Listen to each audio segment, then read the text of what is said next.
Mofid, our next guest, became the youngest person to visit every nation in the world at just 25 years old. He says traveling has helped him in several aspects of his life. Joining us now is Cameron Mofid, who holds the world record as the youngest person to visit all 195 countries. Cameron, welcome. Thanks so much for having me on. So you had a promising tennis career cut short by injuries, so you'd already been to a bunch of countries. Where did the idea come from to visit all 195? I was able to compete in international tournaments all over the world. I went to a tennis boarding school. That's actually where I graduated from high school. And I had friends located in so many different countries, from Thailand, Philippines, Spain, Brazil, you name it. And so I spent a gap year writing for a tennis magazine, visiting them in all of their different countries. I was couch surfing, just doing whatever I could to see the world before I started college. And when COVID started, I was on my computer one day. I had seen that more people had been to space than had been to every country in the world. And I thought that would be a pretty incredible and remarkable achievement. So I wanted to push myself to the limits. One of the 195 countries you visited, North Korea, not a place most Americans ever get to. What was that like? It's very surreal. It was, I say, the most perfect, magical ending to the story for me. I was surrounded by 5 of my best friends who had came to join the trip.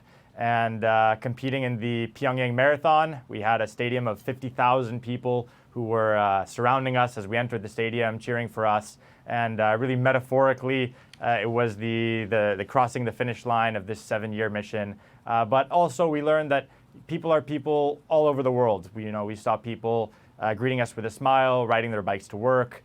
And so even in the most different of environments and of circumstances, we learned that people all over the world, they want the same things, that a smile goes a very long way. And it was, as I said, just the most amazing ending. Your travel adventures have generated a number of headlines, one of them talking about what travel does for your health. So I'm curious, what does the chaos of travel in different time zones do for your health? Yeah, I was diagnosed with OCD when I was around 12 years old. It's a very difficult disorder to articulate to someone that doesn't have it, but just imagine that your kind of obsessive thoughts almost hold you as a prisoner to your own mind.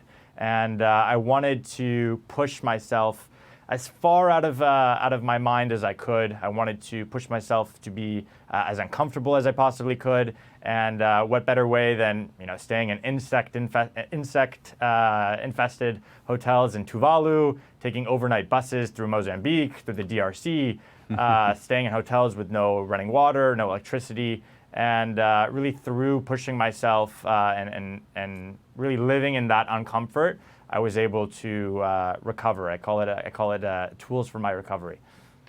My travel bias is the Greek islands are my favorite.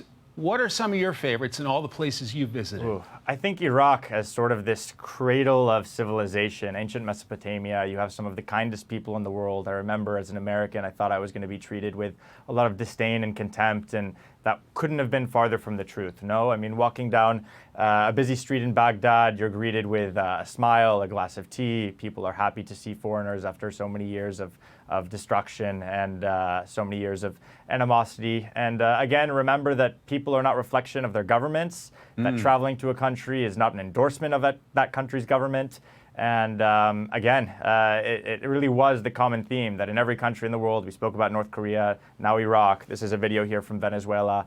A smile, a long way, it goes a very, very long way. And people really do want to feel a human connection. We're wired that way since birth. We're almost out of time. Did you ever feel unsafe? Not a single time in my life, but I'll say this. I've been robbed 2 times in my entire life in 195 countries. The first one was in Miami, and the second one was last week in New York. So I think that tells you a little bit about the safety of the world. Well, you're an inspiration. Cameron Mofid, thank you so much for your time. Great story. Great to see you. Enjoy your holiday weekend. Thanks for having me, guys. Cheers. I'm Steve Doocy. I'm Brian Kilmeade. And I'm Ainsley Earhart. And click here to subscribe to the Fox News YouTube page to catch our hottest interviews and most compelling analysis.